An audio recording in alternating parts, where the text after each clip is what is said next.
Hey everyone, it's Bina 007 back with a 10-minute movie review of two films released in the UK this weekend.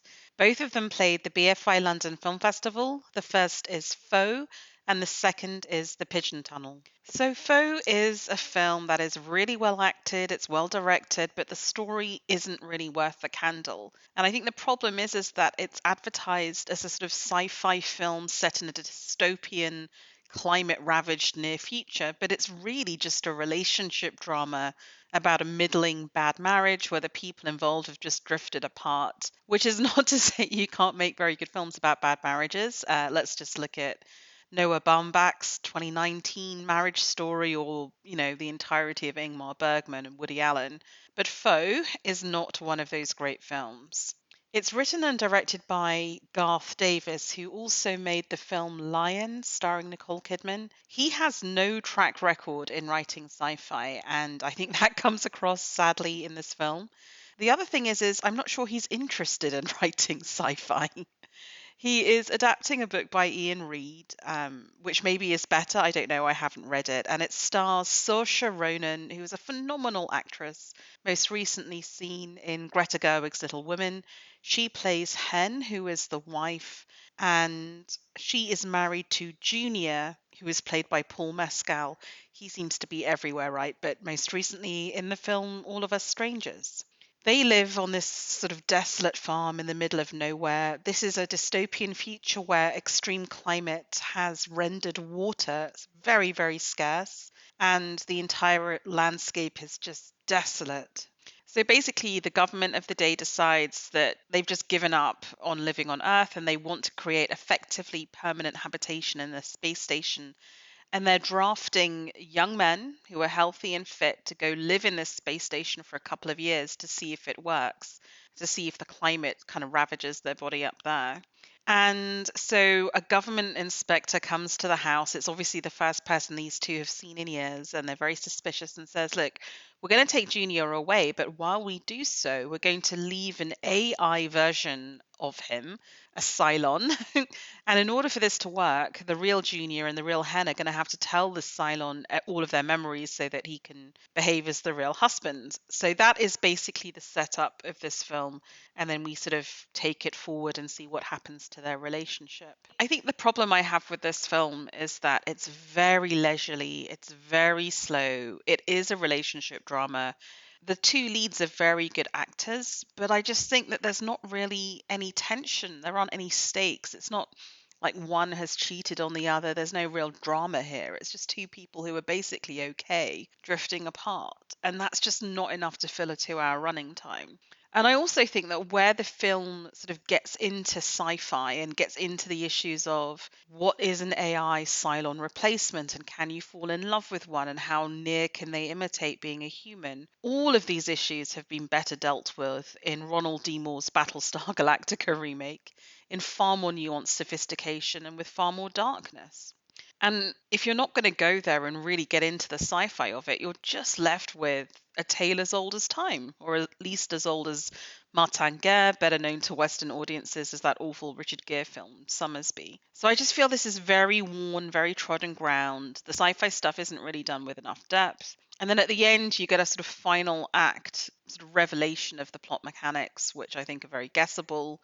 So what can I say? I think this is a really well acted film that's kind of wasted on a bad story. The crew is also very good. I loved the cinematographer Matthias Erdely's sepia-toned interiors and all the droughtscape exteriors. I mean, some of the landscape photography here is really beautiful. And I also really love the score by Oliver Coates, Park Ji-ha, and Agnes Obel. So it's just so annoying that the writing does not live up to everything else that's being thrown at this endeavor. And I actually got pretty bored watching this film.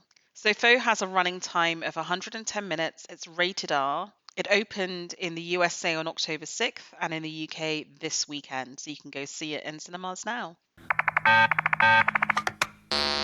The second film under discussion also played the London Film Festival. It's called The Pigeon Tunnel, and it's one that I approached with real interest. It's a documentary made by Errol Morris, who has to be one of the preeminent documentarians of our time. He's made films like The Fog of War and The Thin Blue Line, just really phenomenal investigations of contemporary politics and ethics. The film The Pigeon Tunnel takes as its subject the British spy novelist John Le Carre, who has sadly passed away now, and I cannot exaggerate what an influence John Le Carre has had on my life. I love his novels, these Cold War spy thrillers that are gritty and seamy, and kind of the opposite of James Bond. And although my avatar name is Bina007, it's kind of an in-joke because I hate James Bond and I love John Le Carre. He was, in fact, such an influence on my life that I chose my Oxford college on the fact that he went there. And the guy who partly inspired George Smiley, his key character, was based on a fellow at that college. So I love the work of John Le Carre. I know a lot about his life. And I think the problem with this documentary is I don't know why it would be of interest to someone who doesn't know the works of John Le Carre. But if you know the works of John Le Carre, you probably know everything that's in the documentary. Because unfortunately, in real life, David Cornwell, as the author was actually known, as much as I love his work, was a bit of a shit. And he had a sort of, when he was alive, he'd authorized a biography of himself by a chap called Adam Sisman. And when that biography was prepared and he read it, he said, "Look, mate, please can you just leave out all the stuff that's about infidelity?"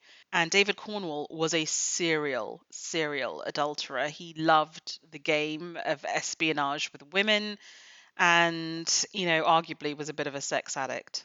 So Adam Sisman published his biography but left out all the stuff about sex and then was told he could publish the remaining bits after John Le Carre died. But it seems that David Cornwell resented giving up the narrative control of his life story to Adam Sisman. And so just as he was publishing the original biography, John Le Carre then published his own autobiography called The Pigeon Tunnel, upon which this documentary is based. So it was kind of like a massive spoiler of Adam Sisman's biography. And then, now that he's passed away, Adam Sisman is bringing out literally this week a book which is the remainder of all the sex life stuff that he couldn't put in first time. And, not uncoincidentally, Errol Morris is bringing out his film of The Pigeon Tunnel. So it feels that both in life and in death, David Cornwell had a need to control the narrative and to spoil those who tried to get at the reality of the story. And so what you get in this documentary is very much a sanitized version of David Cornwell's life, which is made up of very well rehearsed, very charismatic, very entertaining anecdotes that those of us who know him and have seen his interviews will have heard a million times. There is literally nothing new here. There is no extra insight. And it's really tremendously disappointing. And where I thought it might have been interesting was to see him rehearse these anecdotes and see his face and see his reactions and see if something came through in that. But even then, we don't get the joy of that because Errol Morris keeps showing us like fictionalized recreations of the anecdotes that David Cornwell is narrating, which is really frustrating. I loved all the genuine documentary evidence, so the photographs and the old interviews, but I could do without the recreations. So, what is the story of David Cornwell / John Le Carre? For those of you who don't know it, broadly speaking, he was raised in a post war England by a father who was a fraudster, ended up in prison and as a serial bankrupt, and a mother who left him when he was fined for another man. And as a result, you have in David Cornwell's own word a man who only knows pretense, doesn't know the reality, only knows fraud and deception, and is adept at it himself. And you'll see that through the rest of his life, both in the fact that as a very young man, he was recruited to spy on his fellow students at Oxford. And later, then, after being a school teacher, entered the secret services of the United Kingdom. He left those secret services and started becoming a spy novelist and was immediately ludicrously successful commercially and carried on being hugely adulterous. He loved deception, he loved fraud. And he talks a lot in the documentary about other people, and you can tell it's also applicable to him. What is interesting in this story is that he doesn't mention his time at the University of Bern. I wonder why, self-editing. He mentions very late on the spying at Oxford. He talks about Kim Philby a lot in this documentary, which is interesting, and I do find both Graham Greene and David Cornwell interesting on the Cambridge spies and the concept of treason in general. He describes Kim Philby as being addicted to betrayal. And I think that's probably also true of John Le Carre in his own life and in his own sexual relations. But then he's very clear ethically on Philby and says there is such a thing as evil. And that was like literally the one interesting thing I wrote down in this documentary, having watched it. So I would say The Pigeon Tunnel is very disappointing. It is not up to Errol Morris's greater works.